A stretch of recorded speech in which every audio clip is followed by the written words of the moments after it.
আমগো বিজনেস যে ইটা আছে মুচাহারি ওয়ান শপটা যে আছে এই মুচাহারি ওয়ান শপের সামনে দেখো মানুষের কিরকম গ্যাদারিং জমছে খেলা দেখার কারণে এই জায়গায় একটা পর্দা লাগিয়ে দিছে আর কি, মানে প্রজেক্টর আর কি, প্রজেক্টর লাগিয়ে দিছে, প্রজেক্টর লাগিয়ে আরামসে সবাই এদিকে দাঁড়ায় দাঁড়ায় ঈশান কিষান খাতরা খেলতেছে 67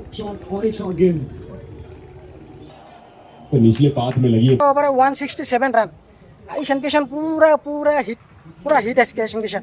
ঈশান কিষানের আপাতত কি কই 67 হয়ে গেছে, মোটামুটি 37 বল খেলছে আর কি।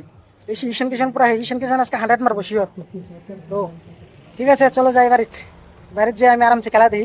এই জায়গায় মানে আমার মানে কিরকম হয়েছে, আমি খেলা হোক বা কোনো ফিল্ম হোক, মানে মানুষের ভিড়ে মানুষের সামনে দেখে নিয়ে আমার ইন্টারেস্ট পাই না, মানে ওই ফিলিংটাই পাই না এরকম জায়গায়। আমি যদি কোনো এখানে আমি কোনো মুভি সুভি দেখবার চাই না, মুভি দেখবার বুঝি না যে কি চলতেছে মুভি, মানে ওইটার মধ্যে আমি ফোকাস দিতেই পারি না দেবা।